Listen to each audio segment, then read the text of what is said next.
Hello and welcome to another episode of Dude, Is This Thing On? I'm Tyler Daswick, and joining me as always, our producer, Emilio Cariotti. How's it going, everybody? Emilio, we have a good show for the people today. We are going to call back to a conversation we had last week about criticism and writing criticism in the world of video games, and then we are going to kind of do an abbreviated, perhaps, main segment today and do a horror movie swap. You watched Apostle on Netflix, the Yes. Garreth Evans follow-up to The Raid and The Raid 2, starring Dan Stevens, and I was able to catch the new Hallow-Ween movie. Good, yeah. Has that come out yet? Did you get early access? I did. It is out today bastard. as of our recording. Yeah. Good. Yeah, we're not too elitist and special. You know? yeah. You know, we're right Yeah. with the people, the hoi polloi. Yeah, right. So, but I wanted to circle back on our conversation. It was the hook, I guess, was Assassin's Creed Odyssey, and we started talking about, which received rave reviews, and we Critics went wild. Critics went wild, and we started talking about the sort of what happens when critics get in bed with game developers. Yeah. And we see a lot of these inflated scores for franchises like Call of Duty and Assassin's Creed, and then the game comes out and people who are actually playing the game, the general populace of gamers, hugely disagrees and finds lots of things wrong with the game that for just some reason aren't mentioned or glossed over in these critic reviews. So I guess, like, is that something that you're a little more tapped in than I am? I'd read the Assassin's Creed critic reviews, but what's your sense of, like, how people are talking about the game? Like, is this another instance of, you know, just kind of like inflated scores and that kind of thing? Yeah, pretty much. Like, Really? I mean, it boils down to being that simple. And you can, not to pick on Ubisoft because there are other developers that do it, but I personally have just a really big bone to pick with that fucking company because they used to be so good and now they are just such shit. And they don't care. It doesn't seem like they give a shit. Like, they knew Assassin's Creed Odyssey wasn't ready to ship. It's like the footage that I'm seeing of it, it's like the buggiest Assassin's Creed in like 4 years. And that's saying something because Assassin's Creed, whatever, took place in France. I can't fucking remember the name. Buggy as shit. I couldn't even finish that game. It was so buggy. There were just levels where I just couldn't finish it. I was like, done. This is the last Assassin's Creed game I ever touched. Assassin's Creed Origins was buggy as hell. And now this one, it's just an unpolished, unfinished looking game. And it's the same every single one of Ubisoft's games, with the exception of Rainbow Six, which, again, I've talked about before, but they didn't know what they had. That was an accident. That really was an accidental good game. I'm glad it exists, but they didn't really know what the hell they were doing. But every single one of Ubisoft's games, like their franchise games, they all follow the same pattern of shittiness. And it doesn't seem like Far Cry has the same problems since Far Cry 3 going forward. The same problems that were in Far Cry 3 are still there in Far Cry 5. And it was acceptable in Far Cry 3 because that game is 10 years old. So you could go back and be like, this was great for the time, but this does not work in 2018. It's the same thing with Assassin's Creed. You go back to, say, like Assassin's Creed 3 or Black Flag. Those types of problems were totally fucking acceptable. That type of gameplay was totally acceptable back then because you're running essentially a next-gen game on a 360 console. It's not acceptable anymore. Ubisoft, what the fuck are you doing? You can't have a huge open world, quote unquote, huge open world like that and just fill it with nothing. And they did that in Wildlands, they fucking did that in Far Cry 5, and now they did it again in Assassin's Creed Origin. The side missions aren't missions, they're just fetch quests. Like, you can't do this anymore. Seriously. Like, Red Dead Redemption's coming out in literally 7 days, in a week. Yeah. And if I boot up that game and the side missions are as flaky as they are in Assassin's Creed, I'll blow up my fucking house. Like, I'll do it. I'll shoot the TV. Like, I really will. That would be unacceptable for a game that boasts such a big map, 60 to 65 hours of gameplay, and they do what Ubisoft does. That's unacceptable. Like, there's no excuse. Like, what are you guys doing that you think an open world like that can be just nothing? It's empty. The people are cardboard. They don't, like, the fight animations, like, aren't working properly in some scenarios. Like, boss fights are really kind of just, like, one-sided in your favor. Like, you could do shit, like, you could get a boss stuck in, like, a corridor or something. Like, a pretty serious, from what I've seen anyway, I've not played it, but like a pretty serious fight that's really amping up to be something big, you could kick the guy off a cliff. Cool. Oh, I did see that. And that's it. That's the fight, and you win. It's like, what? You didn't, like, nobody played through the game and was like, that might be too easy. Yeah. You know? Yeah, so, I mean, so when critics... I don't know, this might be a real rookie question, but when critics receive copies of the game, is this the same game that ships? Like, are they encountering the same kind of bugs and glitches? Sure, but I think what we talked about last week was that critics, a lot of them, will only play like 4 or 5 hours of a game and then do the review on it, because Assassin's Creed Odyssey is supposed to be a pretty long game. I don't know how long.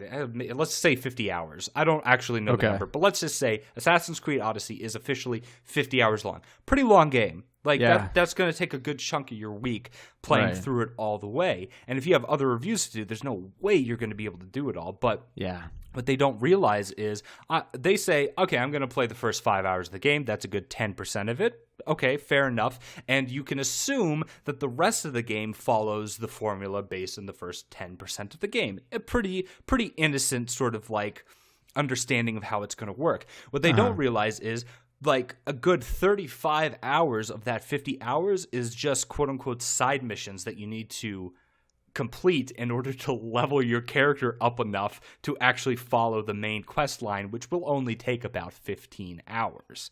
Okay.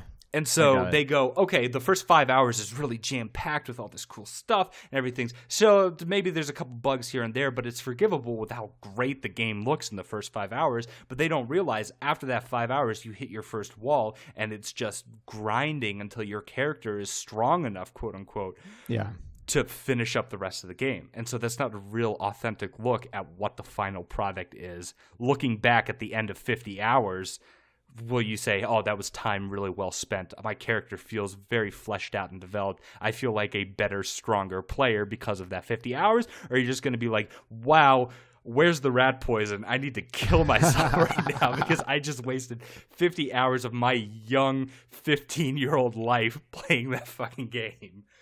Yeah, that's a good perspective. I don't think I really had a sense of, like, that would be like me reviewing a movie based on 15 minutes. Yeah, exactly. Like, I had no idea it was like that. If you saw half a Halloween and you're like, I'm sure the ending just works out fine. Right. Well, I had no idea. Because I think what you're getting at, too, that it is compelling to me, and we can chat a little bit about Red Dead 2 in that way and our excitement for it, but games really, like... What's I think important in a good video game is the game has to value your time and treat it with respect. Mm-hmm. And I don't know if that's, like, talked about a lot in video game criticism, but I think that's what it boils down to when you're like, well, shit, I just spent a whole mission traveling all the way across a map, picking up an item, and running all the way back. That's just like... that's just not respectful of the player's time. That's just like, oh yeah, well, we built this huge map and we got to make them travel around it. Yeah. So we're just going to put this destination really far away, and hopefully they just get distracted by all the pretty scenery on the way over there. Right. And then, so you compare something like that, like an empty experience like that, or a valueless experience like that.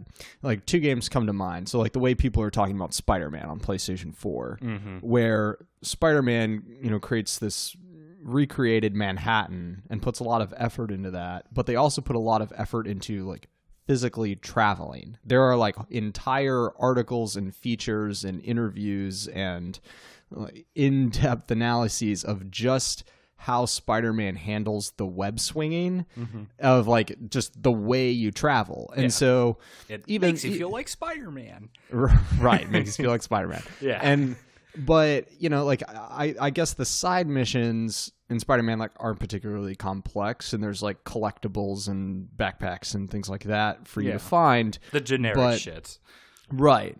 But it's okay that it's generic because the game puts so much value in the act of traveling. And that is such an enjoyable experience. And that makes it feel fun still as a player and worthwhile as a player. Yeah. The other one that comes to mind would be a game like the way people talked about Breath of the Wild, the Zelda game.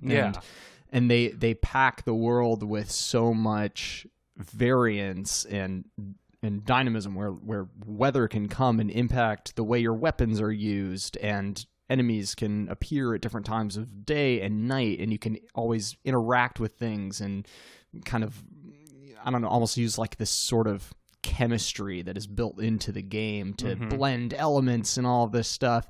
And so even if you are going to a mountain at the other end of the map, that is a valuable experience to you as a player, because there is always so much new and something that's always going to be fresh, because the in-game systems have all of these possibilities. Yeah, it's really interesting that you bring up Breath of the Wild, because our main segment's going to be Red Dead Redemption 2, mostly in our hype for it.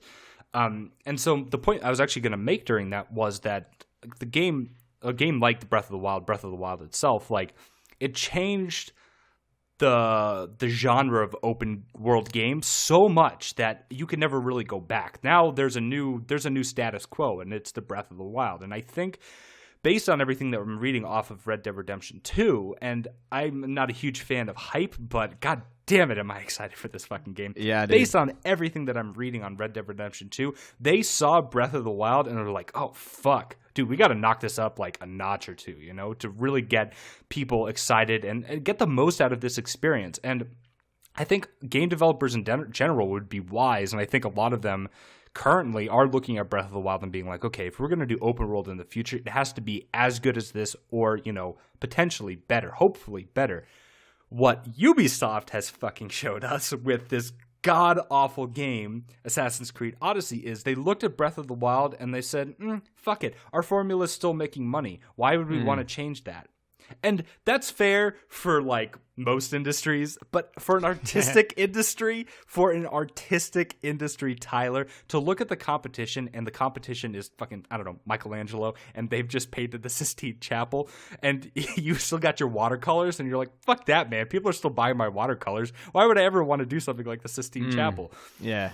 How much longer do you really think people are going to tolerate that, Ubisoft? Like, how many more bullshit Assassin's Creed and Far Cry games, like half-assed games, do you think you can really develop without people finally just being like, I'm never going to buy this game again? Because I've given up. I'm never, as of right now, I am never, ever, ever buying another Ubisoft-made game. At least until like a billion fucking reviews come out convincing me that it is worth $60. Never. Yeah. I got real lucky with Rainbow Six, but I like sacked up and bought Far Cry 5 for the sake of this podcast to review it. God. The biggest waste of $60 I've ever spent. That game sucks, and I don't want to hear anyone who believes otherwise, because they're fooling themselves or they're blatantly lying. It's an empty experience, and something like a Breath of the Wild does exactly, you nailed it. It has a chemistry, a je ne sais quoi, right, of ingredients that come together, where every trek to a tree, to some forest tree line, some mountain, every horseback ride, every battle with an enemy is uniquely different. And I think something like Red Dead Redemption is going to show us that it can be in something other than in a fantasy setting, and I'm really excited for it, because the original Assassin's Creed, the original Red Dead Redemption, it does sort of what you talked about with what was the first game you mentioned? It was in terms of Spider-Man. Spider-Man, thank you. It sort of does the same thing in Spider-Man, where The game's 10 years old now, 11 years old or something like that, right? Yeah, crazy. Also. Yeah, it still holds up. I have the like enhanced edition on Xbox One. It's like there's still parts of that game that I'm like, wow, that looks beautiful. But it's still. Speaking of now, it's an empty game mostly. There's not too much to do, but that's acceptable for a 10-year-old game. But what little stuff there is to do, it is an absolute joy to get on your horse and ride from one side of the map to the other. Just not even to do anything, just to see one ocean to the other. It is really fun just to ride through that fucking environment. And so just based on that alone, it's such a great experience. And goddamn you, Ubisoft, you sack of shit company. Yeah, I think it matters so much that the second most famous moment in the original Red Dead is literally you are just traveling from one place to another, and you go into Mexico, and the song plays as you're riding. Yes. There's no combat. You don't see anything except the scenery, and the Jose Gonzalez song plays. Yeah, far and away. Yeah, like damn, like it just catches in your throat a little. I look forward to those moments. Like going into Mexico is one of my favorite like gaming experiences ever. And going to find your like wife and son is just as good when you're going through like the snowy mountains. It reminds you. Yes. It really does remind you of like playing through a movie. It reminds you of something from like Cold Mountain or 310 to Yuma. I just rewatched 310 to Yuma like earlier today because I was like, damn man, the music for that, I know it's a great fucking movie. It's great. One of my so favorite good. westerns. And it's not a classic either. It's from like 2010. But right. But the music for that movie and the music for Red Dead Redemption is like almost exactly the same, and it sort of evokes those same kind of emotions just playing through it. Something you just don't get these days.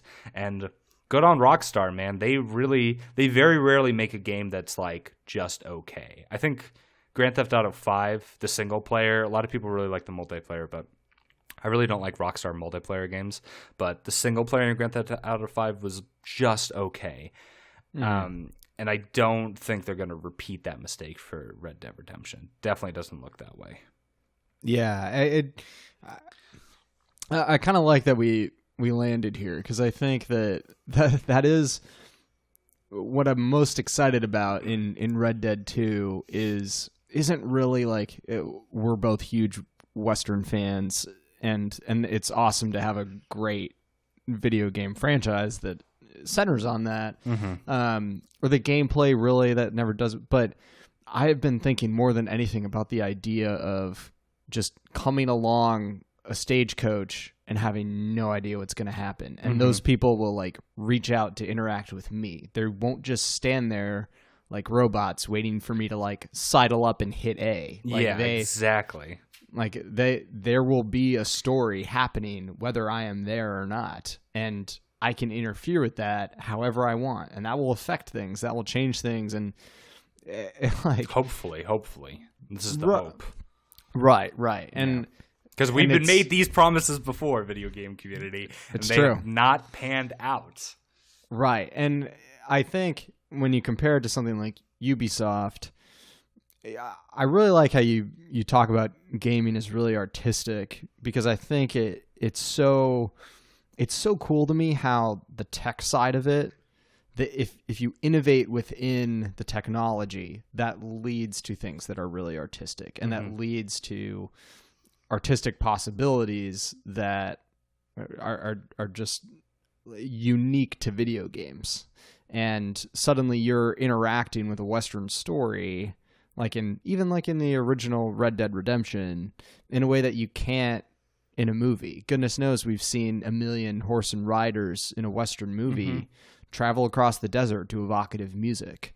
But there's just that little something, that little like point of connection and involvement of you ride into Mexico, the sun's coming down over the canyon, Jose Gonzalez is picking at his guitar, and I'm like, oh, this is me. Like, whoa. And and that's cool, man. And that has me unabashedly excited. I know. For this game. Yeah. I think honestly, like, I've been thinking about it a lot. I think there was just something. I think the reason I hope everyone gets that same experience out of it. Like, the wind kind of blowing against your poncho and you're just galloping and Yeah, like, dude. you hear the hoofbeats and everything like that. You just really feel it. But I think it really hits people who like lived out west. Not that I lived like a rugged life, but like we grew up in Arizona, people who grew up in Texas or Nevada or, out not in LA, but like in Central California and stuff like that. Like just kind of seeing that environment and, I know what a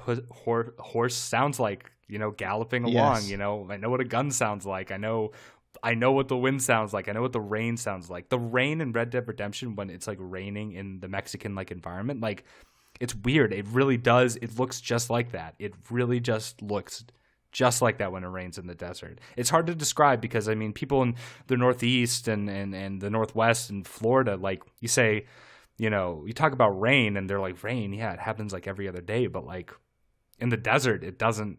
It happens like a couple times a year. And so just getting that right to the degree that they did, like, is so impressive. It's so impressive for like people who probably didn't like live in the desert, and they did it so well. It's like, God, that's what's really got me excited about the next game is because like the map is so big. I don't know if you've read that much about it, but the map is the entire map of Red Dead Redemption plus like another 75%. Oh my gosh. And so you have New Elizabeth, like where Blackwater is, all the way down into like Mexico Escalera area. That includes like New Austin and the parts that look like Arizona and Mexico. That's all there. And on top of that, there's like another almost entire map attached, like lobbed onto it. I read somewhere that some guy played the game for 6 hours and didn't even make it out of like the Blackwater area. That's how expansive it really is. Man, that's cool. We should talk about this aspect more when we play the game. But I really like your point about like being from Arizona and experiencing the game, because everyone I talked to since I left, people in college and people in Pennsylvania and now Florida, the West in general, and you mentioned Arizona specifically, but it is like completely alien to them. Yeah. It's like a whole other planet. And so I would be so interested in like just how the environment of the game makes them feel, because to me it's really familiar, and it's great because it's familiar. It feels like home. It really does feel like home. Yeah, and it's just not something that honestly like we see a lot in stories. Yeah, it's cool, man. I'm so excited. Okay. Yeah, Jesus Christ. Like I said, I'm so pissed I'm not going to be able to play it for the first 3 fucking days. I have to wait 3 days longer than the rest of the human, like, the rest of the world, pretty much. It's like, God damn it. Oh, that's going to kill me. Do you want to set a boundary while we're on the air? Like, can I text you about it? Or yeah, sure. I mean, don't give me spoilers. Or of course not. Of course I will fly out of Mexico to Florida to kill you. But just tell me like it's that good. Like drive or the not. opposite. I mean, if you think it's bad, you let me know, baby. Like I'll be crushed and I'll probably just walk into the ocean. But at least I'll know. Yeah.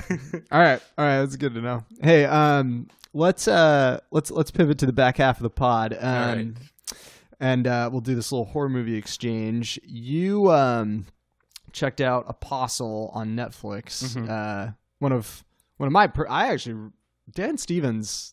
I ride for him. He makes some good movies. He's good, man. I like him. He did a really good job in this movie.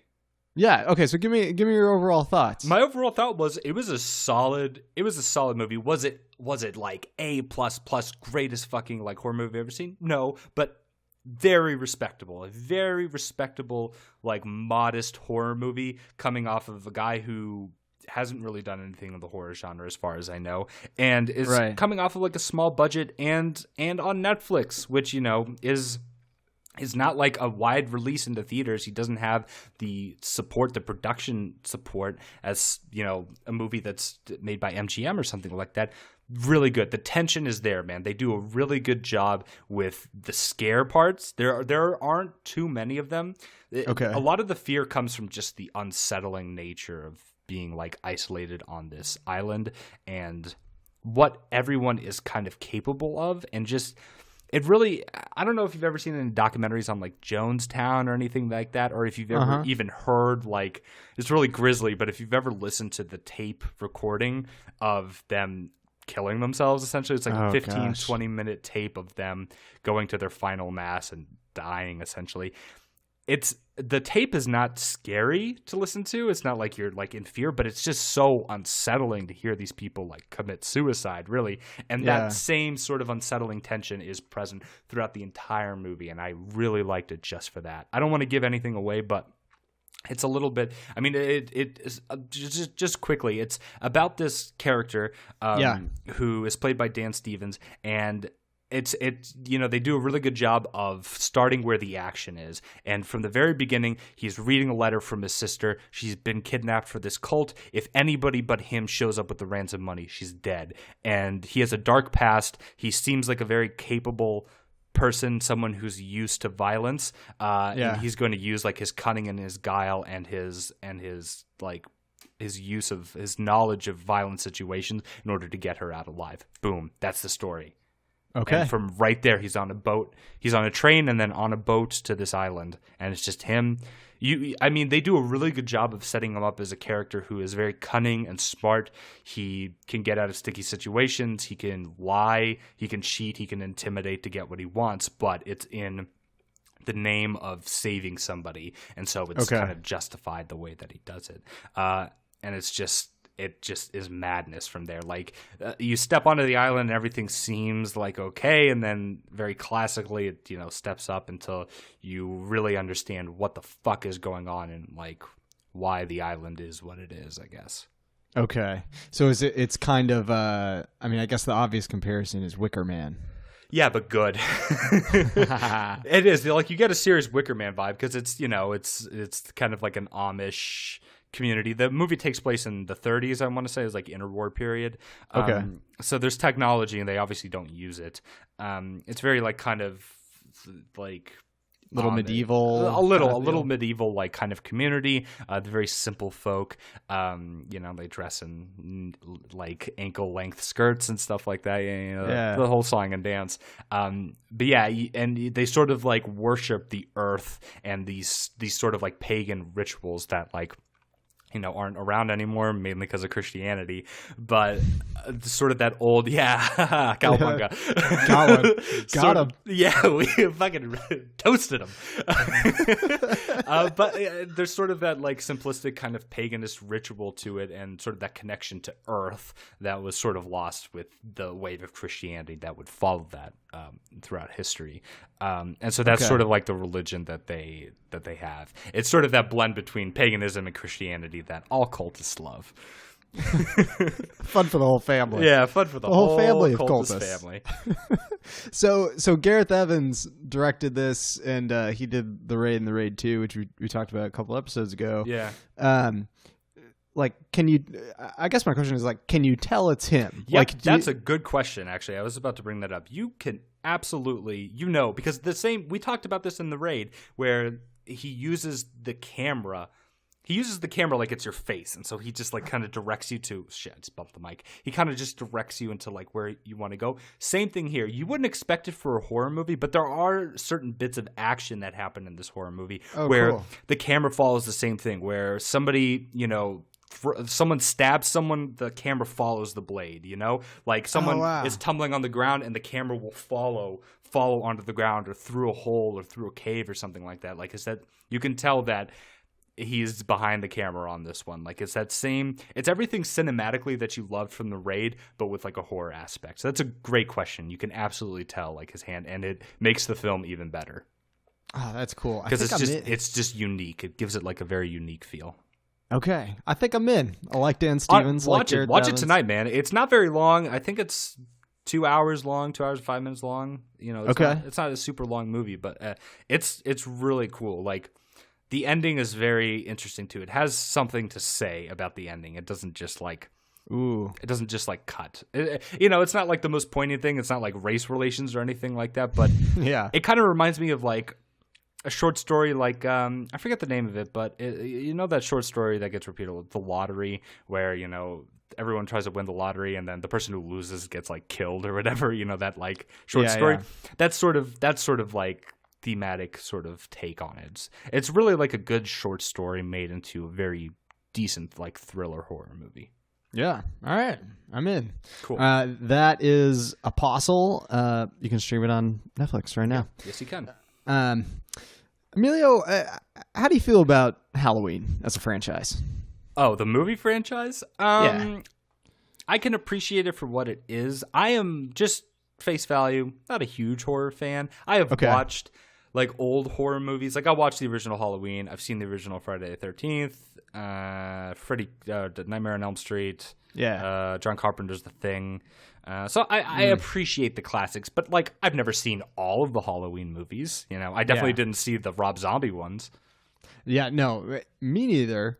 But this movie was coming down the pipe at work, and so I checked out the original, which came out in 1978, 40 years ago. Yeah, crazy. Jamie Lee Curtis doing her thing, which made her a star. I never knew that's where she got her beginnings from. Actually, I always assumed it was like A Fish Called Wanda, but dude, she became like super famous after this movie. That's really interesting, man. I definitely learned something. Yeah. But so this is kind of like her show. She's the sort of like last girl alive kind of thing. Mm-hmm. And the original's awesome. It definitely has some like 70s kind of corny violence kind of deal. Like when Michael Myers kills someone, you're like, all right, like, well, yeah. I get it. A lot of cherry sauce.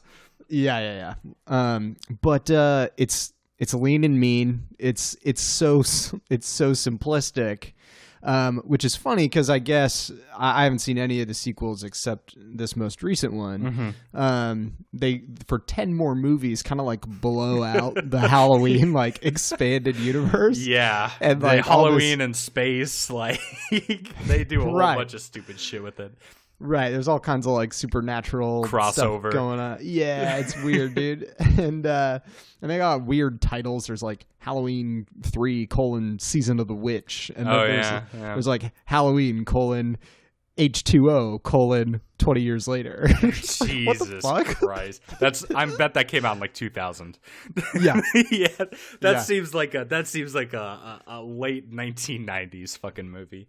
Yeah, so you have the sort of like context of this new movie is 40 years ago you had this groundbreaking original lean and mean horror movie that like birthed the entire slasher genre, and then they just screwed it up for 10 more movies. And then honestly, for a horror movie, that sounds about right. Right. So this movie, they like come right out and say it. They like heavily advertise. They're like, everything that's not the original Halloween in the world of this movie didn't happen. And so they just throw them all out. And so I just watched the original. Just gave like a thumbs up from the grave. Yeah, exactly. So I watched Roger Ebert. No, John Carpenter. Is he dead? Oh, John Carpenter. Oh shit, I don't know. Okay, sorry. Continue. But I know his son did the music on this movie, which is kind of cool. But still alive, good for him. Hey, he's had quite a career, man. 70 years old, not as old as I thought he was. All right, sorry. Oh wow, man, he did Halloween when he was 30. Yeah. That's crazy. Yeah, that's kind of old actually for get your. Well, actually no, 30 for Halloween. I mean, for a movie that good. Yeah, like, that's actually pretty good. That's pretty good. That's cool. So anyway, they throw them all out, and here's like the sequel. This is essentially Halloween 2, and it takes place 40 years later, and all the characters are older. Somehow aged perfectly. The CGI was great. They really made Jamie Lee Curtis look like she was 65. Yeah, funny. Yeah, you'd think she was right around that age. Yeah. But they throw out all the mythology and stuff, and they just bring it right back down to okay, Michael Myers is this insane killer. We don't know why he's killing anybody, and that's okay. He wears a creepy mask. He never runs. He never talks, and he's gonna kill people. And that's the entire movie. It's awesome. It's so good. I we've talked about this on the pod a couple times, but I am a personal fan of things you can explain in one sentence. Yes. And Halloween is the perfect example. Crazy guy returns to his hometown to kill Jamie Lee Curtis. That seems like a great formula for all horror movies. I don't know why they don't all follow that. It just they get super fucking complicated. Like try explaining I don't know. It's a really shitty one. Well, you know what you should I know what you did last summer. Explain that well in one sentence. You know what is really fucking hard to explain in a sentence? What? Venom. Oh. Venom. How the fuck do you explain that? How did that movie make a profit? Dude. Riddle me that, Batman. Dude, it made an intense profit. Yeah. I don't understand. I don't know. I don't know why Tom Hardy did that. I kind of lost a little bit of respect for him for fucking doing that. Me too. And apparently he's just bonkers in it. And is he? Just I heard his voice is all over the place. He's got this weird accent. No, that's what I mean. Apparently he's just making choices, and it just is the craziest thing. Have you seen it? Oh, of course not. Oh, good. Oh, thank God we can keep the show. Yeah. Shit. Just snap my computer in half. Yeah, I don't. That's really, this superhero thing's not dying out. Motherfucker, just die already. It's killing me. I hate the superhero genre. Yeah, but I'm hopeful. Halloween is projected to be the number one movie of this weekend, far and away. So the low end of the projections, Universal is distributing the movie. They project a $50 million opening, which is really impressive. What was the budget? Oh gosh, it was Blumhouse, so I bet it's under 10 for sure. Seriously? Yeah, that's so fucking good. Yeah, so that's kind of the cool sort of flavoring in this movie is, so Blumhouse, they're the people who did Get Out, and they actually did Whiplash, which is funny. Oh, interesting. But they did Get Out, Don't Breathe, all these kind of little miniature. Oh, they did the Purge movies, all these kind of I actually really like those movies. Dude, those movies are kind of good. Yeah, they're not great, but they're good for what they are. Right, and that's pretty much most Blumhouse movies. Very good for what they are. And then they'll get they'll have a Get Out, a smash hit, something that'll get them in the news. Yeah. So and that's kind of their formula is we'll make movies on the cheap. We know people really love horror movies and they make a lot of money, and so we'll have an incredible bottom line. But they I think as a studio really, really excel at doing really kind of creative horror set pieces and kind of playing with little gimmicks, because that's how you make a movie for cheap. You do all these little gimmicks. Yeah, a draw. And yeah, so the original Halloween has a lot of very classic horror setups where, someone is in the shed trying to get a tool, and you see Michael Myers is outside and they turn around and he's right there, that kind of thing. Yeah. But this movie, the new one is really kind of creative in how they set him up. And he there's one memorable set piece. I think it's in a trailer or something, but it uses one of those security lights that's on a timer, like a motion sensor. Oh yeah. So whenever someone moves, it turns on, and when no one moves, it goes back off. Yeah. And this kid is hurt in the middle of this backyard, and he can't move. And you see Michael Myers in the background, and the kid's calling out to him, because Michael Myers is not a subtle individual. No. And Michael Myers doesn't move. He just stands there, which is kind of his thing. The light goes off, and then the light comes back on, and you don't see him, and the camera starts to move, and we're like, oh shit, where is he going to be? And so you basically have Michael Myers moving around this.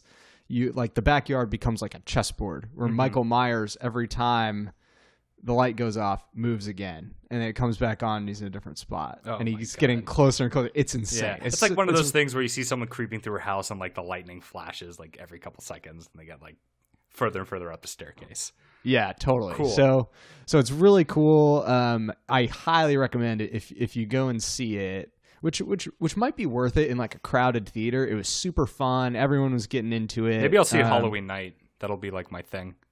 Oh, that would be sweet. Uh-huh. I would watch the original again because they do a lot of direct callbacks, and in the last 20 minutes when there's like the final showdown. Yeah. All of those coupled with really, like, frankly, just like how well they pulled it off. People were like actively like cheering and like going for it and like screaming, like getting super into it. That's it was awesome. very I fun. love those experiences. I love those experiences. Yeah. That so makes it worth going to the theaters. totally. And listen, like I'm like you, I don't seek out horror movies a lot. This one kind of fell into my lap, and I wouldn't really go for something that's like, oh, there's not a lot of prestige attached. It's not like super artsy or about anything that's not a killer. Yeah. But this movie is just a really good time, and it's like 85 minutes, so they don't screw around. Yeah, that's awesome. And yeah, it's like, all right, we got this killer and we got to stop him. That's the whole movie. It's cool. That's I really all you appreciated need. it. That's awesome. I'm actually kind of looking forward to that. Yeah, definitely check out the original too before, because they yeah, maybe I'll watch that this weekend. Like, I'm sure my girlfriend and she wants to watch a bunch of scary movies for Halloween because she like really likes Halloween. Okay. So yeah, well, I guess we'll queue up a bunch of like oldies but goodies. You know what's good? I'll give you a recommendation before we get out of here. Have you seen The Witch? No, I haven't. That's on Netflix now, right? Or HBO or something. Yeah. Yeah, it's on Netflix. That came out in 2016. Yeah, it's pretty recent. Yeah, I still have the list on my phone, and it was my number one movie that year. It's really good, dude. And it's interesting. Okay, it is. I remember you talking about it. So yeah, it's one of my favorite movies to come out in the past few years. It's awesome. It's not really like, it's not like other horror movies for a lot of reasons. But there's hardly any like surprise gimmick scares. The whole thing is like a mood. And yeah, okay, so it's kind of like Apostle in that. Yeah, just sort of this like dread. Yeah, and there's a lot of cool little like movie behind the scenes craft things. Like, so it takes place in this like New England old school, like Salem village. So like a Puritan like community. Yeah, totally, a Puritan community. Buckles on the like, shoes. Yeah, and everyone like talks in that language and like kind of had to learn like the old like these and thous kind of deal. Huh. But like they built the house that the movie is in. Oh, like, cool! I love when they do shit like that. Where it's not just some stupid set in like Pinewood, but it's like an actual building. Yeah. Yeah, and they like lit everything with like oil lamps and like fire and stuff. It's just like it's like really naturalistic, and it's just a damn good movie. Cool. Yeah, I'll have to check that out. Maybe I'll watch that tonight actually. Yeah, because every time I go past it, I'm like, I'm pretty sure that's the one Tyler really likes. So yeah, glad to get the second recommendation for it. Yeah, it's cool. All right, man. That's Halloween. That's in theaters. It's going to be in theaters for a while, and it's going to make a lot of money. Good. I'm okay with it. I like this like renaissance of horror movies that we're having. It's really like, me pushing too. the envelope.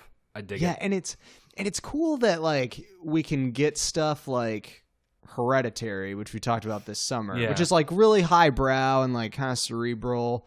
But then even the like kind of quote unquote like dumb fun stuff like Halloween is also like just like legit good. Yeah, because they're not overthinking it, man. Like I said, like Freddy versus Jason, didn't need it. That's overthinking it. Like I don't need a crossover between two villains where just a bunch of naked teenagers like fall into their crosshairs. Dumb. Yeah. Like, right. Give me something not about naked teenagers like skinny dipping and getting like cut in half. And really, that's really all you need. Like, just go past that. If you can get past the blood and gore and give me something just that took an ounce of thought, you've got yourself a good horror movie, man. They're like, for what they are, they're the most simplistic sort of movie making that you can do. They're simplistic, but they're complicated because you have to use a lot of tricks that keep people like on edge, but it's very entry level for a lot of directors. A lot of directors, they're trying to like break into the business. A lot of them start with like horror or at least like a thriller or something like that, you know? So, yeah, I appreciate it. Yeah. Well, I think that's it. Did we cover everything? I think so. I think we're good. More Red Dead Redemption to come as that game unfolds. So hold on to your horses for that. All right, sweet.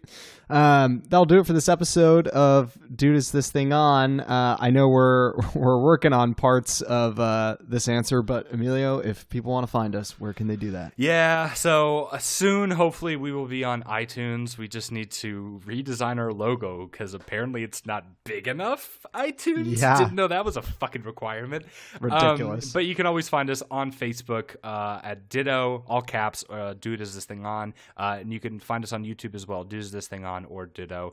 And we got all the episodes that we're going to be able to get. I don't think I'm going to be able to salvage any more from the old dead hard drive, but we got most of them. So, we're up to 31 episodes now, missing maybe like 3 or 4.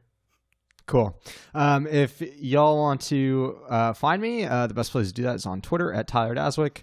And you can read all of my movie and television reviews, including a look at Hallow-Ween at relevantmagazine.com.